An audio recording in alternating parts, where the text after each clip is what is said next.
part of our continued efforts to reach the African and other ethnic communities in the United Kingdom with greater impacts and create the platform to hear your silent and unheard views in this hugely growing community in the United Kingdom.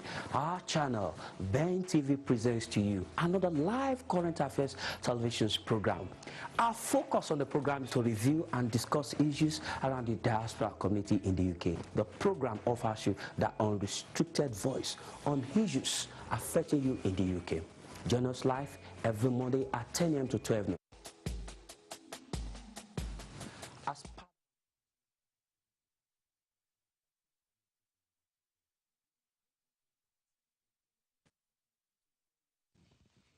Good morning and thank you for joining us on the program today.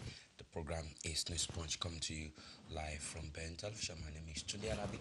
It's a pleasure to have you join us on the program today. On the show, we'll be talking about the latest in Nigeria, which has got to do with President Muhammadu Buhari's return to Nigeria Saturday, and his address to Nigerians this Monday morning at 8 a.m. UK and Nigeria time. We're taking a look at the text of that address as delivered by President Muhammadu Buhari. Not a very long address, just about 4, 5, 6 minutes speech to Nigerians that he made this morning from Aso Rock in Abuja, where he was live, broadcasting live to Nigerians. Today, this is going to be the main subject of our discussion in the program. We're taking a look at what will change now that President Muhammadu Buhari is now deemed fit to work and now back in Nigeria. What will change? Will anything change at all? I'll be joined by 3 Nigerians who will be taking a look at this issue from their different perspective, from their different angles, and it's going to be interesting to know how Nigerians view what will change on President Muhammadu Buhari's return to Nigeria this Saturday. But first, what we'll do, what the clips you see on the screen was when President Muhammadu Buhari returned to Nigeria. What we will do now, we'll bring to you the speech by President Buhari. Let's go.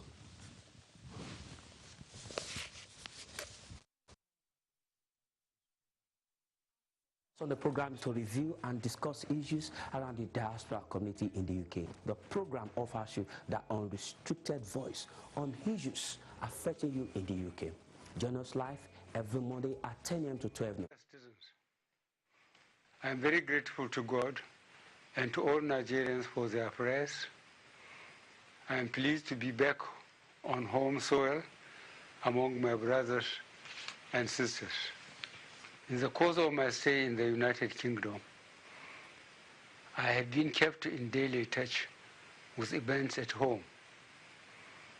Nigerians are robust and lively in discussing their affairs, but I was distressed to notice that some of the comments, especially in the social media, have crossed our national red lines by daring to question our collective existence as a nation.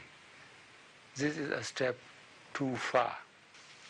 In 2003, after I joined partisan politics, the late Chief Emeka Ojukwu came and stayed as my guest in my hometown, Daura. Over 2 days, we discussed in great depth till late into the night and analyzed the problems of Nigeria. We both came to the conclusion that the country must remain one and united. Nigerians' unity is settled and not negotiable. We shall not allow irresponsible elements to start trouble, and when things get bad, they run away and saddle others with the responsibility of bringing back order, if necessary, with their blood. Every Nigerian has the right to live and pursue his business anywhere in Nigeria without let or hindrance. I believe the very vast majority of Nigerians share this view. This is not to deny that there are legitimate concerns. Every group has a grievance, but the beauty and attraction of a federation is that it allows different groups to air their grievances and work out a mode of coexistence. The National Assembly and the National Council of States are the legitimate and appropriate bodies for national discourse. The national consensus is that it is better to live together than to live apart. Furthermore, I am charging the security agencies not to let the successes achieved in the last 18 months be a sign to relax. Terrorists and criminals must be fought and destroyed relentlessly so that the majority of us can live in peace and safety. Therefore, we are going to reinforce and reinvigorate the fight not only against the elements of Boko Haram, which are attempting a new series of attacks on soft targets, kidnappings, farmers versus herdsmen clashes, in addition to ethnic violence fueled by political mischief makers. We shall tackle them all. Finally, dear Nigerians, our collective interest now is to eschew petty differences and come together to face common challenges of economic security, political evolution and integration, as well as lasting peace among all Nigerians. I remain resolutely committed to ensuring that these goals are achieved and maintained. I am so glad to be home. Thank you, and God bless our dear nation. Yeah, I'm here.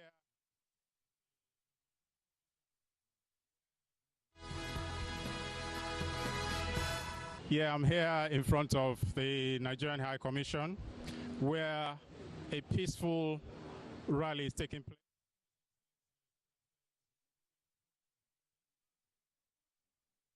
And that was sorry, we apologize about that clip. We're still gonna give you that clip, but we just should quickly give you some summary of what happened in Abuja today regarding the broadcast of President Muhammadu Buhari. As you heard, President Muhammadu Buhari expressed great delight about his return to the homeland, Nigeria, having been away for 104 days on medical trip here in London. The key thing in his address today, this Monday, while talking to Nigerians, had to do with the issue of the unity of Nigeria. He probably must have been concerned while here in London about the agitations at home, the Biafra agitation, and the issue of referendum, and the issue of restructuring of Nigeria. He must have been following all that stories and report from London while on medical trip, that they became so much of a serious concern to him above any other concerns in Nigeria, that today, this Monday at AM, he had to address Nigerians on the unity of Nigeria. And he did categorically state that the unity of Nigeria remains the same. It cannot and will not be negotiated for anything by anybody. He promised that he will continue to defend the unity of Nigeria. And of course, he did say that himself and late Ojukwu, the first man that spoke about Biafra and led Nigeria to its first civil war. He spoke about the meeting they had in 2003 when he got into partisan politics, how Ojukwu stayed over at his place for a period of 2 days, and they both spoke about the unity of Nigeria and how they agreed that that unity remains the same and it's not negotiable for anything. And he also spoke about the fight against terrorism. He said he remained resolute to continue to defend and protect the not only the peaceful coexistence of Nigeria, but generally the security of Nigerians as a whole. He didn't say nothing about economy. There was no reference to economy. There was no reference to why he was in London for 104 days. There was no reference in that very 5-minute clip to his current condition, maybe he's fully cured or not. There was no reference to what kind of ailment he was treated in the UK for. So basically, that very short address emphasized the unity of Nigeria and, of course, the fight against terrorism on the show. I've got Dr. Margaret Mayaki, a social analyst, joining me on the show, who will be joining me to review President Muhammadu Buhari's return to Nigeria. What will change? Dr. Mayaki is a social analyst and she runs her own non-governmental organization in Nigeria. She's a British Nigerian, but she lives in Nigeria and comes on holiday to the UK. We're glad to have her this morning on the show. Good morning, Doctor. It's a pleasure to have you on the program today.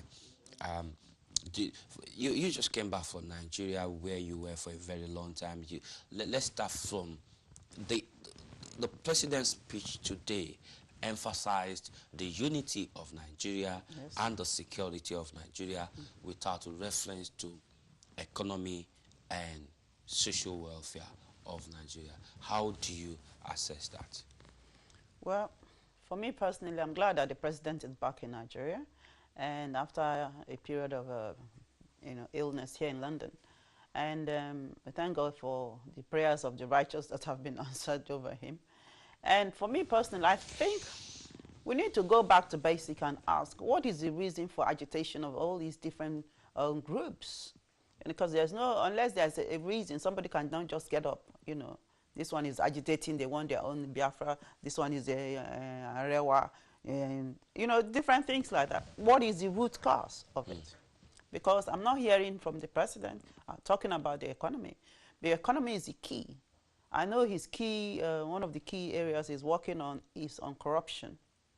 But if you are fighting corruption and people are dying of hunger, of what use is your corruption? So everything has to be balanced proportionately for me.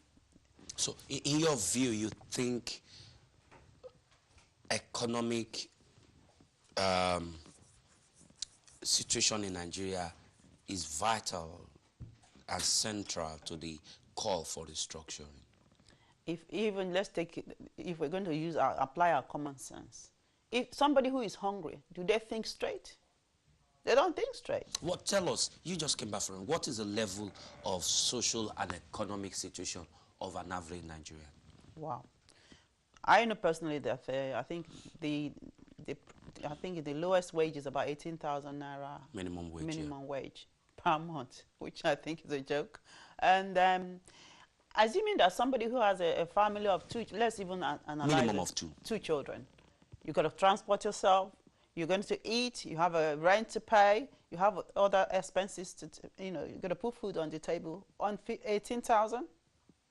It's not true, because I know personally that even before, a pint of gari used to be like 200 naira. But before I came in just about 6 weeks ago, a pint of gari was selling for 1,250 naira. And that 18,000 naira minimum wage is still the same? Yes. So the cost of living has risen astronomically. Honestly. And there's no increase in take-home pay. Because I think until everything is reviewed, the economy is reviewed properly, you know, even when we talk about police, oh, they're taking bribe. You need to see where these people are living. They live like in a slum. And there's no satisfaction if we compare. It's good that I have two residents. I can compare here and compare Nigeria. If you go to any British police, their living standard is high. They are well kept. They have no reason to want to, to be involved in corruption. I'm not saying in every society there's corruption, but in our own society, in Nigeria, is an eyesore. These guys are not paid well. They are not living well. The standard is low. So the tendency to be corrupt is there. And if you're probably a constable, which is the lowest rank, Yeah. you're probably on 18,000 per month. Yeah. A couple of allowances included, you're probably getting maybe 30,000 per month, probably, if you're lucky. If you're lucky. But let me say, Can a constable live on 25,000 naira per month? no, I don't think so, at all.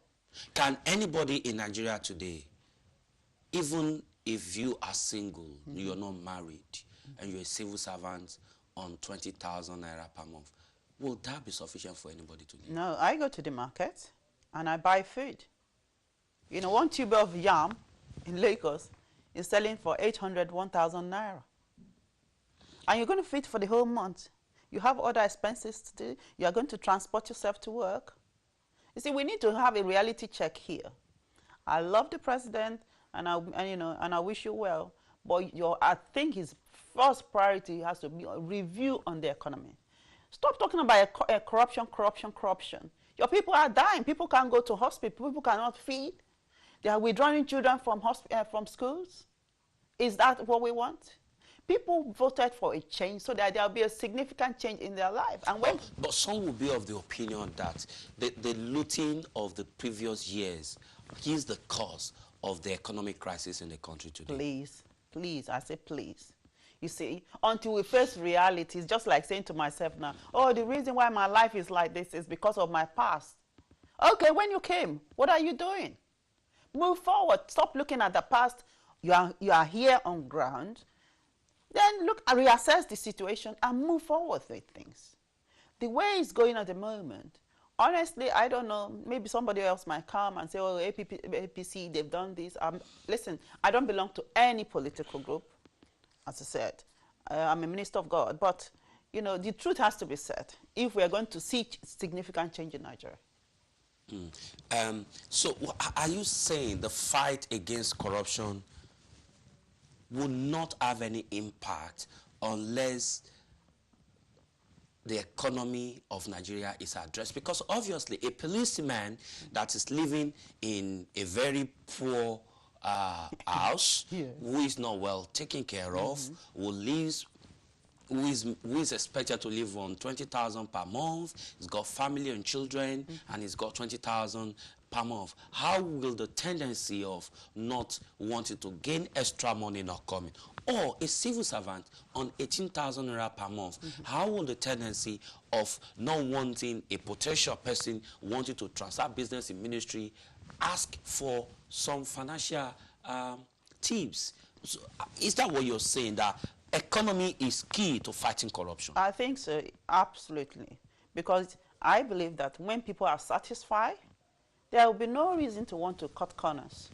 The reason why there's so much corruption, even I'm telling you, if you give birth to a little baby in Nigeria and give that chance, maybe the child in 1-2 years, as soon as they recognize the currency, it's on their head. Something is wrong, fundamentally wrong with our system. Until our economy is addressed, there is no equality. Look at the House of Senate, at the House of Reps. Look how much these guys are taking home. It's ridiculous. You know, I understand that they're doing their work, but what of the teachers? Do you know that there are some states that have not been paid for months? Now tell me, how do you expect these people to survive? That's the reason why the rate of crime in Nigeria is so high. I grew up in Nigeria. I came here when I was 19. But I'm telling you, for the 37 years I lived here in London before I went back to Nigeria, things are not like that. When I went back, Nigeria is totally different. Totally different. It's not, until we hit the issue of welfare, the issue of our economy, equal rights. That's why so many people are agitating. They want to get out. Why? If people are satisfied, why do I want to get out? Why do they want this? You know, if they feel that maybe the government or the role of the government is equal.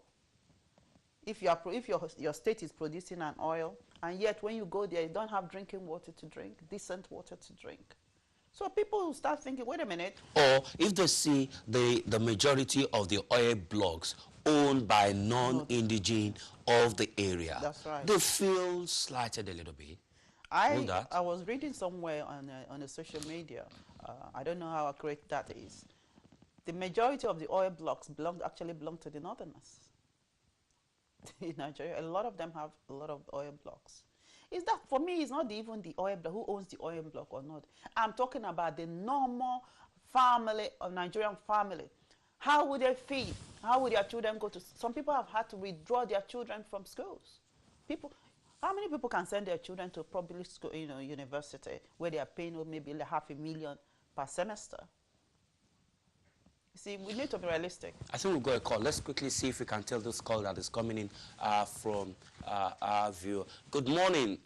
Can we get the call through? Ade. Good morning, Ade. You're welcome to the program. Ade, good from Birmingham. Thanks a lot. Good morning. Morning, sir. Well, in respect of the speech, you see, we are in a country in Nigeria that people mourn and complain too much. I do remember vividly last time he came to Nigeria. They make a hell of noise that he should address the nation, if it's 1 minute or 2 minutes.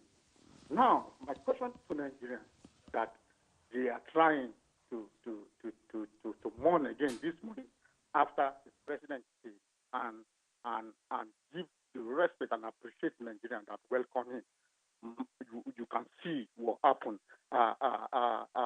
yesterday with even short notice. Straight to my point is this. We talk about economic. That's what most of the critics are making. If there's no peace in Nigeria, we will be talking of economy. Look at what the pronouncement of the Ariwaju, which is a very dangerous thing. I live in the north for over 40 years, and I know what happened in that region. Look at what happened to Charlie Boy that went to Wuse Market. The guy was almost killed. You don't mess around when you call Buhari name anyhow in the north. You are finished. Okay, now we see what Kanu is doing. We stop Kanu inspecting his own military or whatever service. So when something blew out now, are we talking of economy or people will be killed? Those that have the money will run away. And that's what the president talked on this in his message today, that those that will cause the problem will run and leave the poor people. So the first thing the president has to address is the unity of the country, in which they have done. So what is the complaint about? Okay, Ade. Okay, Ade. Do you agree with Dr. Mayaki that the issue of Nigeria's economy is central, that until people have access to quality water, good food, until pay is equivalent to cost of living, until there is equality in the society, of course, which might look like a dream, nothing is actually going to work. Would you agree that Nigeria's economy is key to everything this government needs to deal with? But do you know that the ethnic agitation has overshadowed? Okay, Ade, why according to Dr. Mayaki, I say one of the reasons people agitate in Nigeria is because of inequality in the system. Would you agree that one of the reasons for agitation, one of the reasons for people calling for having different opinions about unity of Nigeria is because they feel slighted about what should come to them, what should not come to them. They feel slighted. They're not really happy about life in Nigeria. Yes. Do you think? Would you agree that is important? Yes, I agree with you. Didn't you hear the president mention that? that But the we know president, there's a in problem. his address this morning, did not by any means, although he spoke No, eloquently go- about go- Nigeria's go- unity, go- that go is to not this message negotiable. again.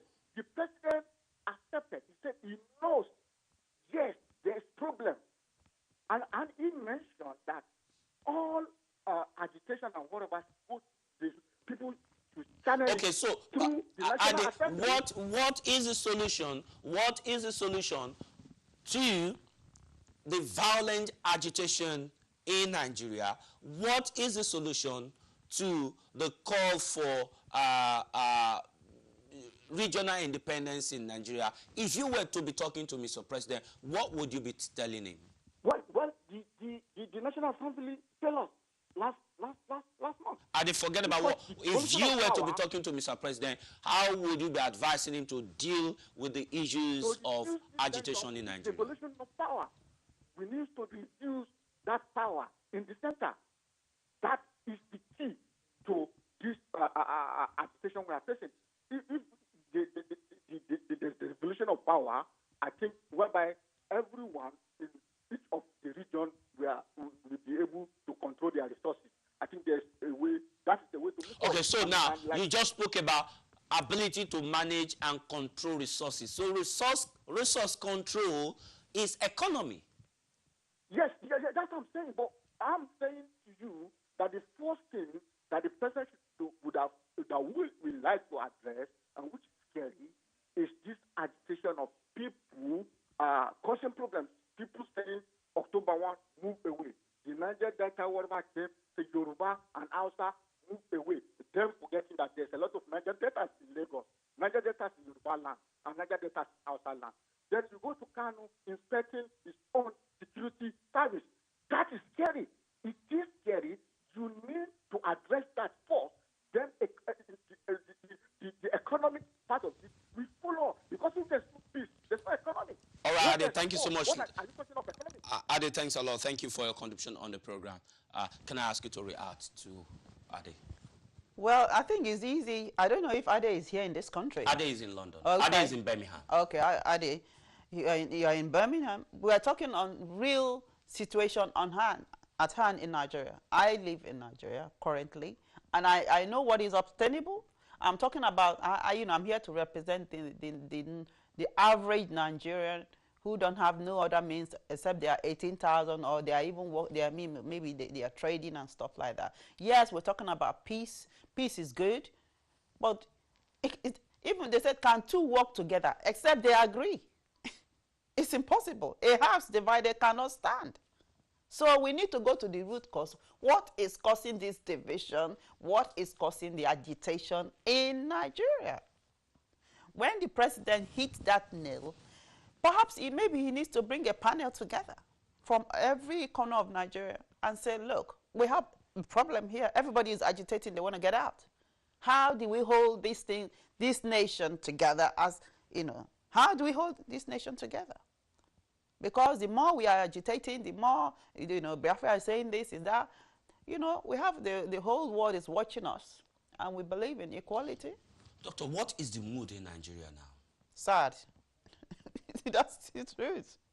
A lot of people. The mood sad because the president was away, or because people feel. What's the reason for the sadness? When the head doesn't feel right, the whole of the body is not right.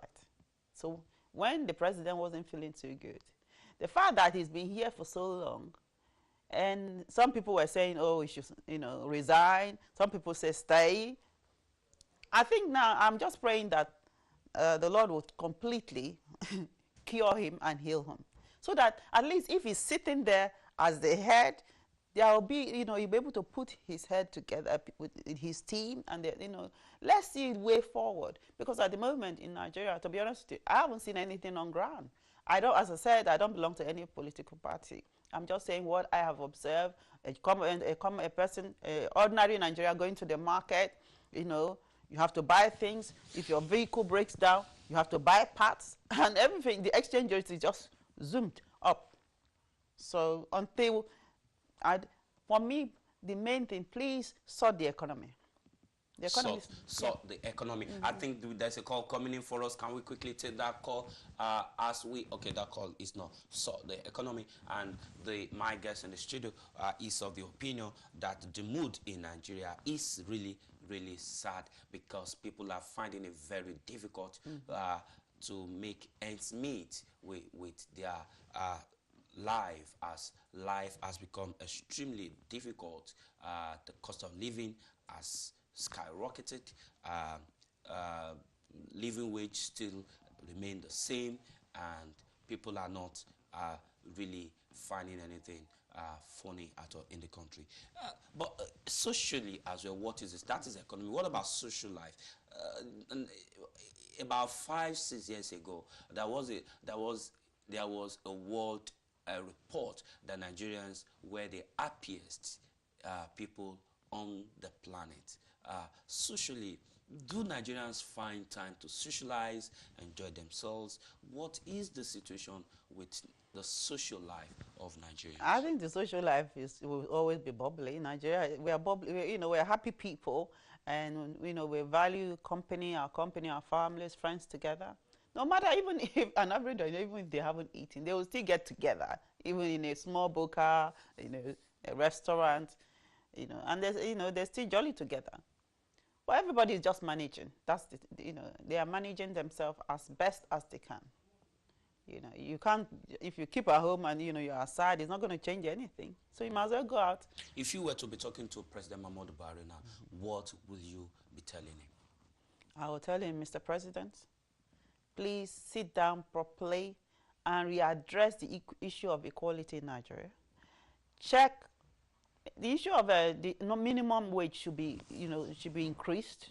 When they've not paid salaries, even that minimum wage has not been paid, you're saying it should be increased. How will we have mixed priorities? Mixed priority. Even if you are budgeting as a person, an individual, you put what is your house rent, your mortgage or whatever first, because you've got to have a roof over your head.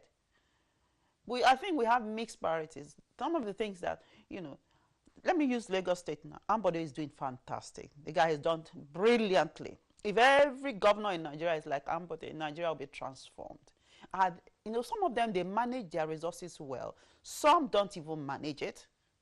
You can see, you go there year after year, it's the same thing. And they are getting allocation from the federal government. So how are they managing this bit? This is a reality check. And, it's so sad that once they elect a governor, it stays there until the 4 years is over. There should be a review. If your performance is below expectation, then there should be a shift. Maybe put somebody else who is more equal, who is able to do the work properly, instead of just we're managing and managing. Some people are there. I don't know how they got there, to be honest with you, because their productivity is not, their output is not up to standard. Some states haven't paid salaries for months. How do you justify that? You see, that's why we have robbery up, ritual killing. When I was growing up in the 60s, it wasn't like this. People were free to go out. Look at what was happening in Lagos. All this tunnel, they were discovering kidnappers there and all that. Until our economy is addressed. Any economy that is free in this country, where we are here in England at the moment, nobody goes to any tunnel to do any shady thing. We don't hear of armed robbery. Okay, very, very little. I'm not comparing London to Nigeria, but I'm just saying that the president needs to take hold of the economy, bring it back. At least let people begin to feel relief. When they are relieved, when people are happy, then when you talk, they will listen to you. All right. I've been talking with Dr. Margaret Mayaki, social analyst, Nigerian here in London, but based in Nigeria, who has been sharing with us the feelings and the thoughts of Nigerians in Nigeria as it is at the moment. We are still looking at the president's return to Nigeria. What difference? Let me take about this last call before I bring in my next guest. Oforo, good morning, Oforo. Where are you calling from? Morning, Oforo. Are you talking to me? Yes, good morning. Is Ofo not Okoro? Yeah, Oforo, that's what I said. Oforo, good morning. Okay, good morning. Where are you calling from? I'm calling from London. Thanks a lot. Go ahead and make your point. Right. If we look at the history and the background of Buhari, our president, are you hearing me? Yes, I can. Okay. You will see that there's once a soldier is always a soldier. And when he was campaigning, went into during the time of President Goodluck, he said, "I'm here to be corrected. If he fails to win, that he make the government of Jonathan ungovernable." After that, we had problems with Boko Haram and so on and so forth. Now, when he won the last election, how many months did it take him to appoint his cabinet? About 6 to 8 months. Right. In that appointment, single-handedly, he ruled Nigeria. What happened to the oil money? I'm coming to what the question, the caption is. Now, he appointed the cabinet. How many people from the Southeast during that time? So if you look at the whole thing, look the housemen with the farmers. How many people has been sent to prison or prosecuted for killing farmers and villagers, destroying crops in hazard? Now, the only thing that will save Nigeria is Buhari should set aside himself, set up a very powerful committee. When I say powerful committee, unbiased, find virgin politicians. They will sit down, discuss the problem of Nigeria, and go back to the basics. We are not. The country will disintegrate. Because all the youth, look at how many millions of graduates, no work. And we have a government. If you are there now, you have no job. How would you feel? Okay, Oforo, quickly, are you saying, in summary, what are you saying? Are you saying... What I'm saying yes. is Buhari should live off the mentality of a soldier and give chance. Hello? Yeah. He should stay aside, set up a committee to look into the problem of Nigeria. When we say problem of Nigeria, is face it clearly and sort out what is wrong in Nigeria. If it is a question of true federalism, fine. If it is a question of another system of government, fine. But let us see what is wrong with Nigeria and discuss it and solve it. But if we continue painting it with a whitewash and sweeping it under the carpet, I'm telling you, Nigeria will never work. All right, Oforo, thanks a lot. Yeah. Thank you for being part of the program. Thank you for calling to the studio. Thank you on the show. He was trying to go to the past to look at what has happened in the previous past, what Nigeria has gone through, some of the reasons why people are calling for a kind of a review to the unity of Nigeria. I spoke about the headsmen. And indeed, that really traumatized a whole lot of communities. And up to today, except a few states that have set up laws, at the federal level, none has been prosecuted at all. I mean, these are the things that is bringing agitation, really, because if you don't address issues when they're happening, you know, it's not that maybe they are not arresting them, but how many of them has been persecuted? And yet people are dying innocently. You know, people are being slaughtered. You leave your own community in the north, you go in the south or wherever, and, you know, the community where you go to, you know, you're killing them. I don't know. I think the guy really, he said something that I'm very happy about. The president really need to, you know, constitute a committee. But he already has a committee. He has his cabinet. Yeah, he has his cabinet, but we're not seeing changes. All right. We're not seeing changes. Let's move on. Let's go on a short break now. Dr. Margaret Mayaki, thank you for taking your time out to join us on the program today, and we do wish you a safe journey back to Nigeria. Hopefully, before you return, you'll be able to join us on the show. Before you came on the show, you expressed concern that hopefully what you're going to say on the show will not cause any you to be stopped at the airport. No, you've not. No, Nigeria is a democratic Nigeria system. is a fantastic nation. We just need it in our heads to be working together. All right, thank you for coming on the show. Thank you. Thanks a lot. It's a pleasure. We're going to short break now, and then we bring in our next set of guests. Don't go away.